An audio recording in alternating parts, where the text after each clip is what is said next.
What's up, guys and gals? Welcome back to the Nerd Castle for the next episode of Shadowrun Hong Kong. My name is Splattercat, and I'm happy to have you here today.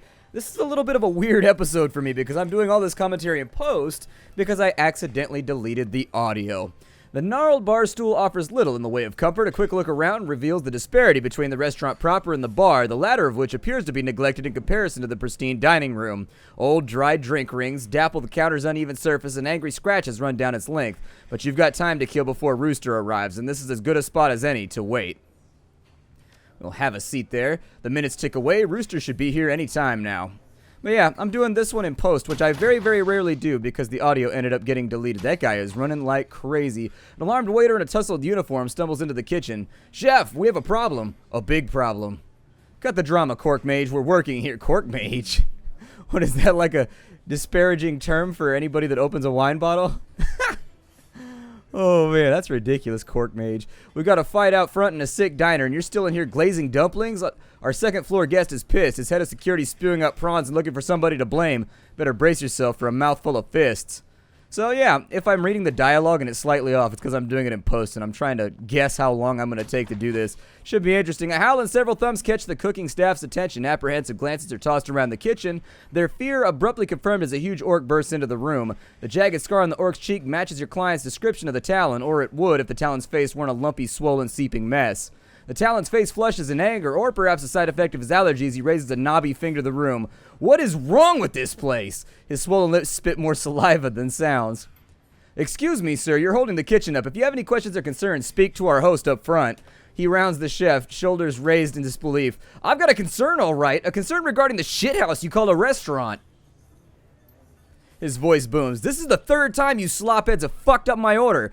If I'm regularly forced to choke down your garbage, I expect to at least some substitutions to be followed. No shellfish. Get it right or next time somebody's going to end up a whole lot worse than maimed. Yeah, my old man has an allergy like that. Duncan turns to you, eyebrows raised, and you call me short-fused. Maybe now you'll think twice before ragging on me when things heat up. I'll never stop ragging on you, Duncan. My old man has an allergy like that, though. A shrimp allergy. Actually, he can't have any shellfish, and he, will die if he has it. And so he has to, be super specific when we go to places and be like, no, this, and it can't be fried on the same pan or else I die. Hey, if the Talon's down here, that means that he's left the upstairs room unguarded. Yeah, you're right. Let's go while he's distracted. In we go. But yep, my dad has a severe shellfish allergy. He developed it when he was 32 as well. It didn't happen until he got way older in life. Kind of a weird thing. He used to eat shrimp and prawns and all that kind of stuff whenever he wanted. Then when he was 30, he got super, super sick from it the first time. And now he'll go into shock and shit. We have to have a EpiPen around just in case when we go to any place that has shellfish. Keep one around so you can stick him with it just in case. Inside the private dining room, you immediately are greeted by a piercing stare of two massive dragon statues. The flickering lights are just bright enough to illuminate their bronze bodies. The effect, an eerie illusion of slithering scales. Across the room stands your target, Chung Sing Rooster Low, hands trembling at his sides. A single anxious guard stands near the door. Something has them on edge. The Talon is missing. Sweat drips down Rooster's gaunt face. His eyes dart back and forth across the room, trying to size you up and assess the situation. Without support, he appears nothing more than a trapped rooster who, without his talons, is defenseless. In an effort to invoke a sense of authority, however, he raises his voice. Who are you? What do you want? Well,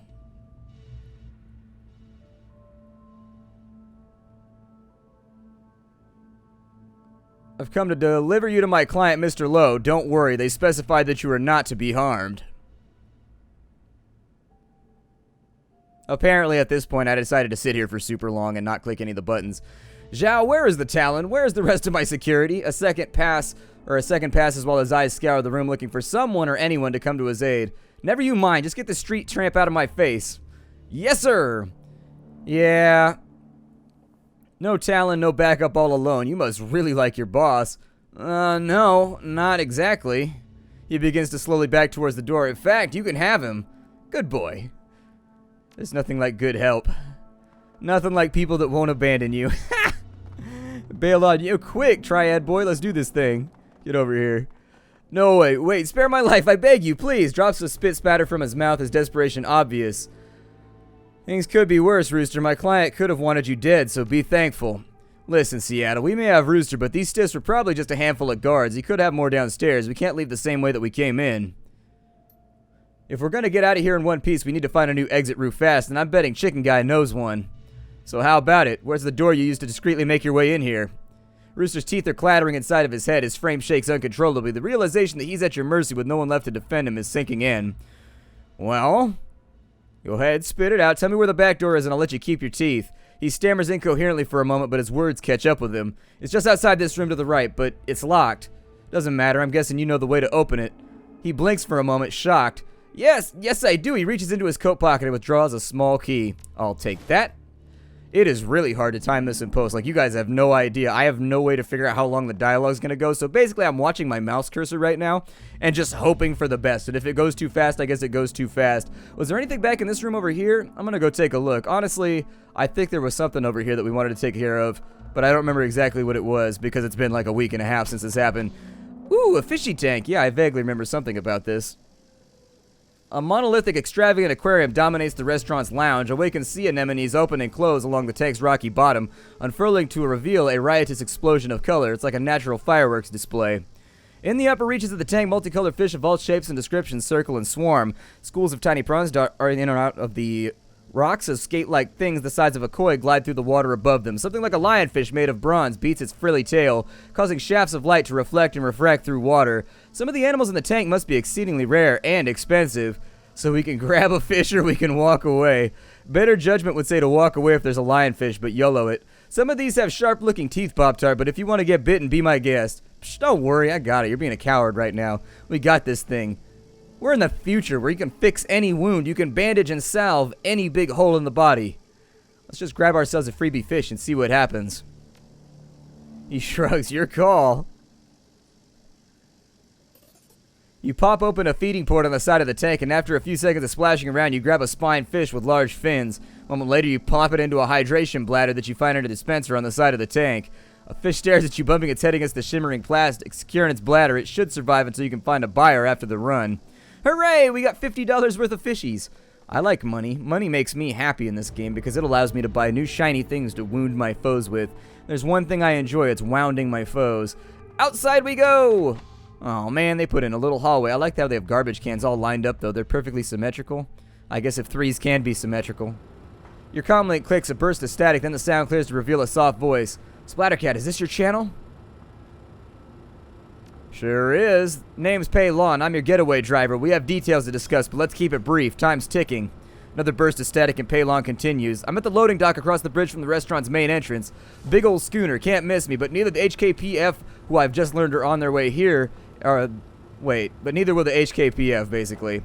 Well, shit, I'm on my way. One last thing. I may be the driver, but this ain't my rig. Door's locked and I don't know the code. You may have to break in. Good luck. Get moving. Okay, well, one problem to the next. There's a boat right there. That thing looks fast as hell. How come we don't take that thing? A pair of triad gangsters block your path. Men, help me! The words start pouring out of his mouth so quickly they blur together. You free me and get me away from here, and I guarantee you'll be rewarded. Nuyen, favors, power, whatever you want. The two guards exchange a look, then turn back to Rooster, smiling. Actually, we're liking the position we're in now. You begging at our feet. The idea that maybe once you're gone, we can move up the chain. You know, Rocco, here's plenty qualified to take your seat. In fact, we might as well make sure you don't make it out of here alive. Rooster looks up at them irate. His fury fizzles upon spotting the thug's various ample gutlery. No, I can make you rich. What? Easy there. Let's not make this a scene. We go our way, you go yours. The gangster looks you over. No ink, no suits. You one of them runners? Shit, a runner. Don't let him take off with Rooster. He reaches for his weapon. Get him! Alright, and so this is the point now where I will probably dither on for about 25 minutes talking about nothing because I have no idea what my character is going to do in combat. Apparently we're going to take some kind of cover behind this lawn furniture, which obviously everybody knows that plastic Walmart lawn furniture can drop bullets and block them from hitting your body. Let's turn on Joni the Droney over here, and we're going to flank him, and then we'll go for the AP strike right there. Bam! No more AP for you, my friend. Enjoy being... Aw, I didn't stun him? Well, that's disappointing. He must have a real aptitude for stacking AP. With this little guy over here, we got all kinds of options, and I remember being slightly excited about them, but there's 3 different stances. Essentially, there's Heaven Stance, which increases his critical and his damage, but makes him take more damage. There's Metal Stance, which makes it so that he takes less damage, but he can only stun the enemy and do damage in increments of like 2 to 3. And then there's Water Stance, which does absolutely nothing. It's kind of neutral. He's also got a Ninja Star ability, and then on top of that, he's got that ability on a 5-turn cooldown that allows him to take even less damage. So one of the really, really nice things about this guy is that you can actually stack up like 9 armor on him, and he can tank an entire conflict for like 2 turns. Like, he can just be out of cover and getting shot, and he'll probably take 1. I think I got him critted one time on a double crit from an assault rifle for 2. And it's just like, he negates damage so well. And the fact that the crit modifier is applied after your armor is applied, so let's say that you hit somebody for 10, then it doubles it, but it takes into account your armor first. So if you get hit for 10, minus 9, then it doubles it after that, so you only take 2 on a crit. Very, very useful little ability right there, and in fact, he's become one of my favorite all-star characters because of it. I'll aim shot her. Zappity, zappity, 10 damage, enjoy your bullet wound. I am going to bring her around, I don't know, probably over to here somewhere. I don't think we have any fetishes or anything like that at the moment. I think I do have fetishes, but we're talking about in real life and stuff like that. And I don't want this to get too rowdy because this is the PG-13 show. Things get odd when I do things in post, don't they? God, and we have so much time left to go. Like, I keep looking at the clock, and it's only been like 12 minutes into the episode, and I feel like I've been talking for like a decade. This is a horrifying situation to be in. I'm not really sure how to occupy myself right now, aside from just like narrating the events that are on screen. It's kind of a nice area. It seems like a shame to have a gunfight here, but look how fast it degrades from being a really, really nice restaurant to like right across. Like, who would let that happen? I don't think any restaurant manager ever would allow the front of their building like that to be that disgusting. They've got like fish on a cart out front, like leaking all over the place onto their carpet, making everything look gross. People just parking their boats willy-nilly wherever they want. Although I have gone to a diner a while back. I went to a diner. It's kind of like it's the weirdest thing I've ever seen. It's a sock hop diner that floats on the water out in like Disco Bay. It's like at the dock or whatever, but it's like out there. And I go there to visit family because my girlfriend's family lives like in Disco Bay around that area. And so we take a boat out to this little diner, like you drive a boat to dinner. Kind of an interesting experience considering I grew up landlocked and didn't know anybody that was like rich enough to have a boat. And so the fact that I'm now part of like a boat family, it's been a major adjustment. I don't really know how to deal with it. Like, they keep doing all this cool boat stuff. Like, they all know how to tie knots and all kinds of crazy shit. And I just sit there and act useless. I'm like, well, now what do we do, you know? I'm like, hey, can you grab this thing over here and then do this? And I'd be like, I have no idea what any of that terminology means. So this is apparently our locked door. I think there was a jack point down here to the bottom left, as I recall in this episode. And so we're going to have to jump into the Matrix real fast. And I think we got to unlock the door that way. Now, how you make it happen if you don't have a decker, I'm not really sure. I didn't investigate it much. I would assume, though, that the game always seems to be prepared to allow you to complete quests in a more difficult way if you don't bring a certain class along. So I assume that somewhere down the line, there's a way for you to open the door if you don't have a decker. Unfortunately, I can't appraise you of what that way is because I have a decker. And so, since I am not deck wanting, very, very easy. We're going to jump. Oh, shit. Talon bursts out of the Shangri-La, nearly tearing the doors from their hinges. Despite the fleshy lumps that have transformed his face into an unreadable swollen mess, his rage is clear. At the sight of the Talon, you see Rooster's body relax. His voice cracks. Talon, I'm over here. I've got weapons trained on me and I can't move. Save me and we'll get out of here. Take this incident straight to the top. They'll herald our survival and reward us. Through leaking eyes, the Talon hones in on Rooster. You little shit. Dragging me to this restaurant over and over and making me eat filth and watch you stuff your goddamn face full of it, and now here we are, turned traitor in a blink. Here you are. The Rooster is trembling with fear or anger or both. He raises a shaky finger and points it at the Talon. You can't speak to me that way. You're beneath me. I'm still a red pole. When the Triad comes for me, you'll see you flayed for those words. Ha! The laugh punches through the air. You won't get shit from the 289s. In fact, your new allies don't gut you. The Triad will. Make sure you don't go squawking to anybody about high-level plans or secrets or whatever. Flee like you won't last the night. Rooster's fake bravado melts away. Eyes wide, he looks desperately around him, trapped like a mouse in a snake's coil, enemies on every side. His voice is small and pleading. Talon, Johnny, please help me. It wasn't all bad, right? We had some good runs, you remember?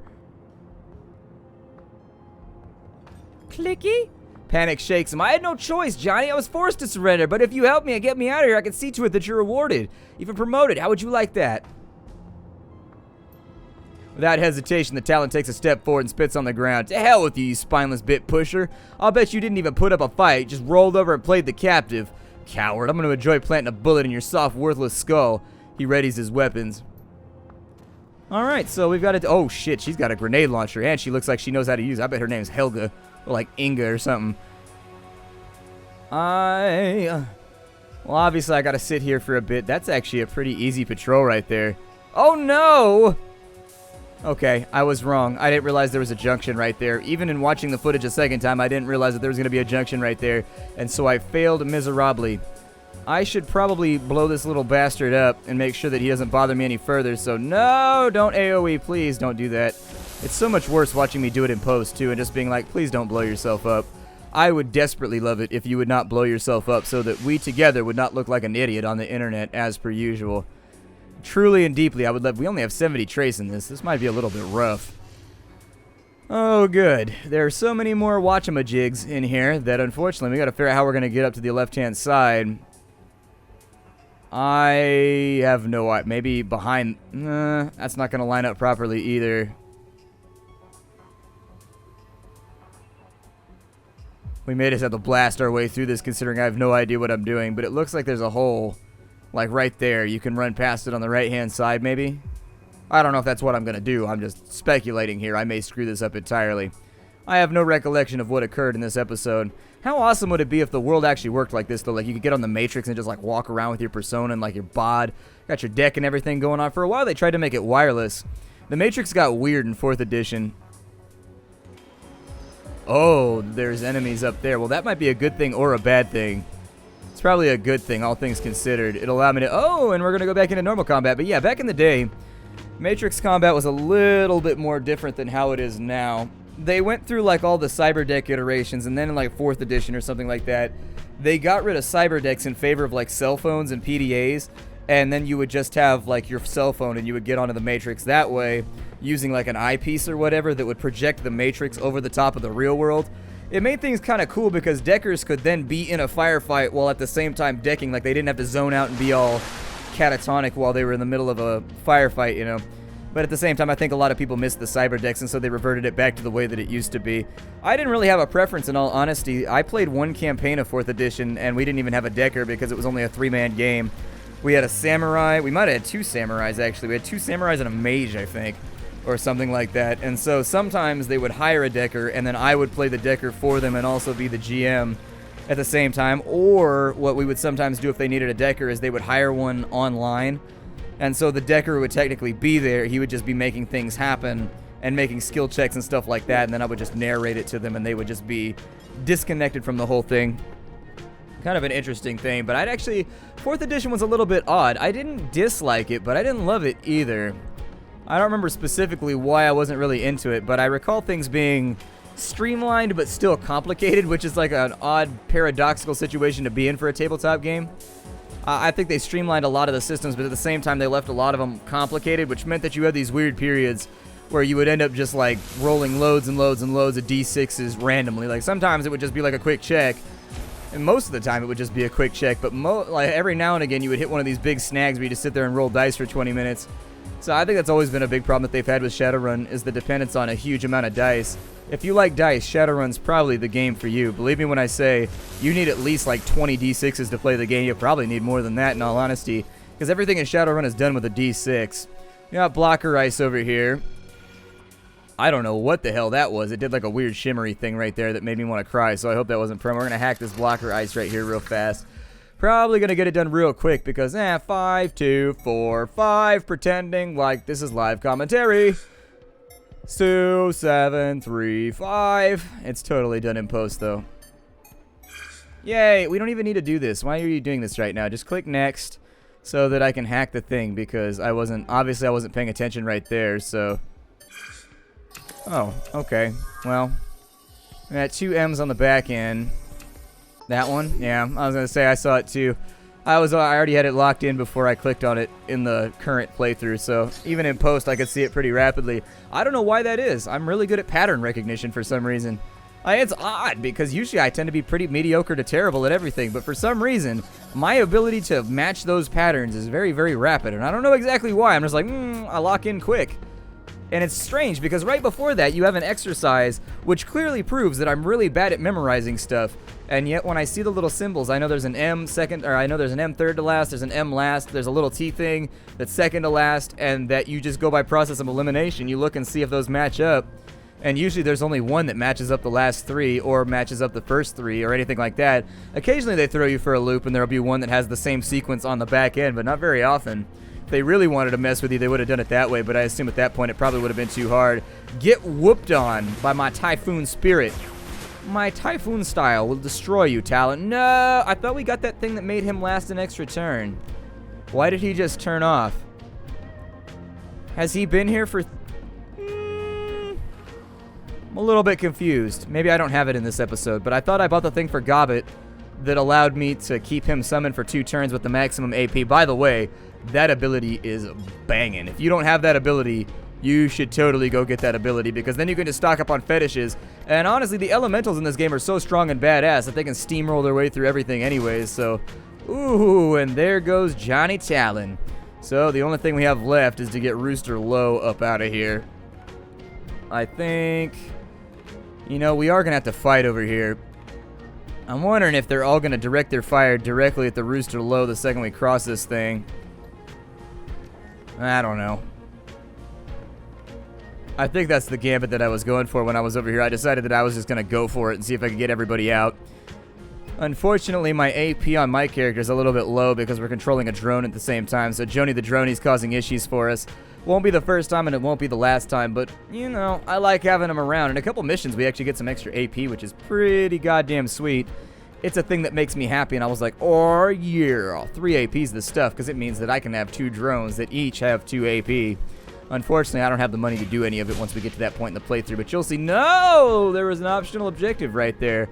Apparently not allowing my client to get, well, not allowing my client's character to get grenade launched was part of the contractual deal. Well, that's not good for Johnny. We need to get Johnny the hell out of here. Johnny, go inside the building that or get behind the crates. I don't really care which one I choose, but I need you to be like somewhere else. I choose you, Rooster Low. That was like a really shitty Pokemon. Like one of the like 7th gens, once they ran out of ideas, they'd be like, it's called Rooster Low. It's a rooster. And then it's also kind of flattened like a saucer to the ground, so it's low to the ground, so we called it Rooster Low. Don't you love it? You know you're gonna buy a million of these anyways. You already know it's gonna go like quadruple platinum because it's Pokemon, so just accept it and stop complaining about new generation Pokemon. It's gonna happen either way.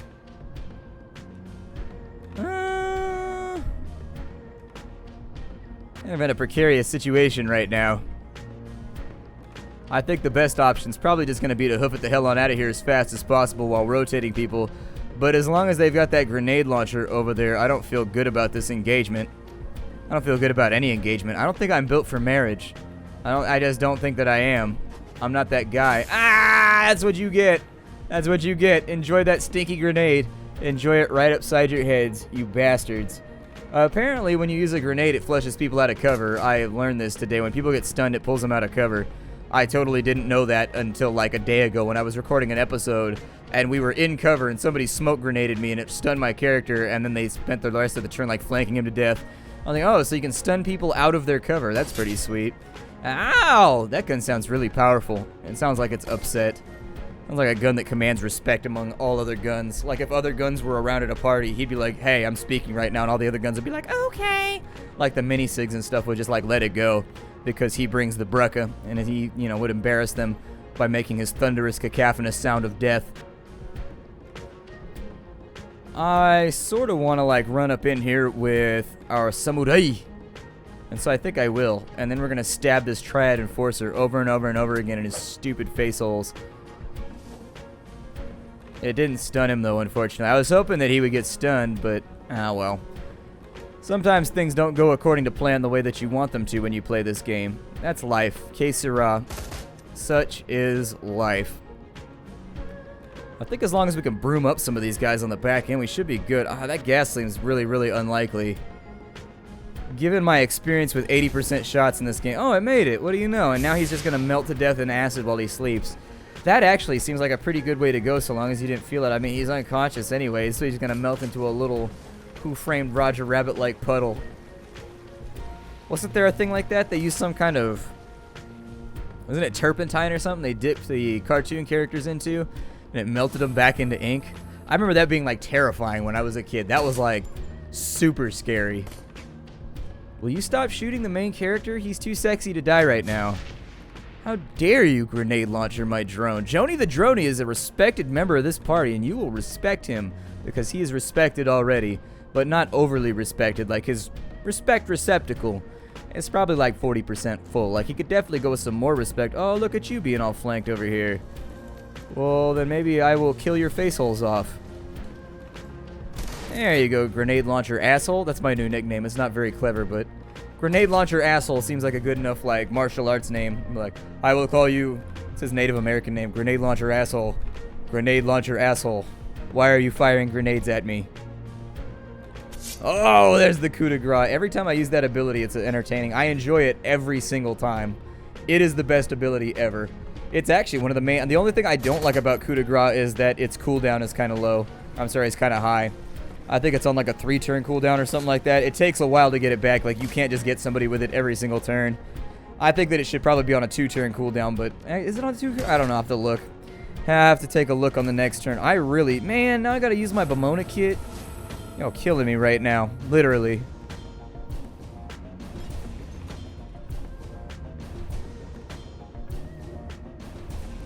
The best bet would be just to move him into cover and give up. I mean, getting him off the map, considering it's game over automatically if he dies, probably a pretty sweet plan for us to take him elsewhere and just kind of like get up off the map.